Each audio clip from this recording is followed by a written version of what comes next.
Okay, I'm going to review the Genova GI Effects 2200. This is a 3-day stool panel that you'll be doing from the convenience of your own bathroom. Okay, so I'm just going to go through a couple things in here. Okay, first thing is there's a patient questionnaire. We ask that you do your best filling this out. After you fill it out, you're going to place it back into the box. So then that makes its way over to Genova Diagnostics when you send in your samples. Next thing is the requisition slip.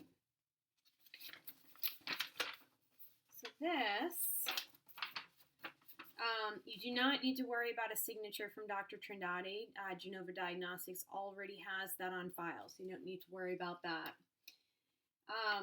We'll give you a price for how much it'll be, depending on whether you're paying cash pay or getting part of it paid for by your insurance company. We'll fill out an ICD-10 code for you. We'll also fill out a which test you're going to be doing. And the majority of the time we're doing a 3-day GI comprehensive, the 2200 here on the top. You will fill out the final day of your sample collected, so the 3rd day of your stool sample collection, and then also the specimen inconsistency in color on day 3. On the back side, this is where you're going to be filling out the payment and your personal information. So if you're paying with insurance, you're going to fill out all the sections. If you're paying cash pay, you will be just skipping section 2 and filling out the rest. Every test kit requires your signature, so make sure you fill that out or they won't process it. Again, when you finish this, you're going to stick it back into the test kit, and that'll be sent with your samples to Genova Diagnostics. Next thing is there are some instructions written in here. I'm going to go over just a couple things, basically some tips, but everything I talk about is going to be in here, and so this is going to be very important for you. Okay, so what you're going to be doing is, I'll give you a couple tips. So first thing I usually have people do is fill out that information, the requisition, and also the patient questionnaire, put it into the box, and then take everything else out of the box, okay? And then you can either place it in a drawer, on a countertop, in a little plastic tub, whatever you want to do that works for you. And the reason being is because as you collect each sample, you're going to be refrigerating them until you ship them. And so I usually have people collect their sample, put it back into the biohazard bag, take that biohazard bag, and then place it inside the box, and then put that box inside the refrigerator. So everything's kind of sealed up and disguised. Okay, so what you're going to be doing is collecting some stool samples. You do not need to discontinue any supplements or any medications prior to doing this testing unless otherwise specified by your clinician. So each bag has the day on it. So this is day 2, this is day 1, same thing. And then there's also day 3, which is a little bit more comprehensive and has 4 test sample collection tubes versus 1, which are in the days 1 and 2. So you're going to kind of warm up days 1 and 2, get used to the process, then days 3. It's going to be a little bit more heavy for you.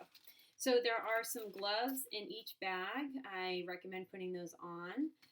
What you're going to be doing is you're going to collect your stool sample in this little French fry container, okay?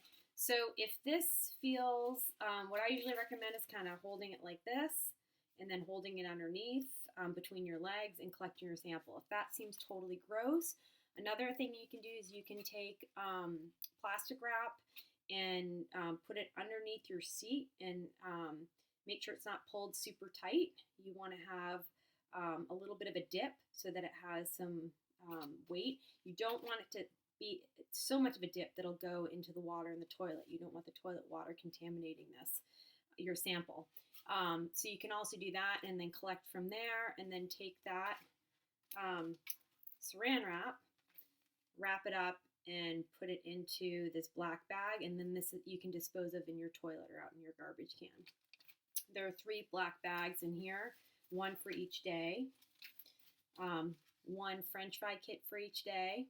You can also do the saran wrap in a nice kind of a looser seal, and then put this on top of it and collect it. So whatever floats your boat, you can use that. Okay, and then on each day you're going to be filling the specified collection tubes. Now, one thing I want to point out is there's a red line on these. You do not want to fill above that red line. So more is not better. After you put your sample, your stool sample into here, and there's a little scoop in here, you're going to scoop out, and you want to get it at different parts of your stool sample.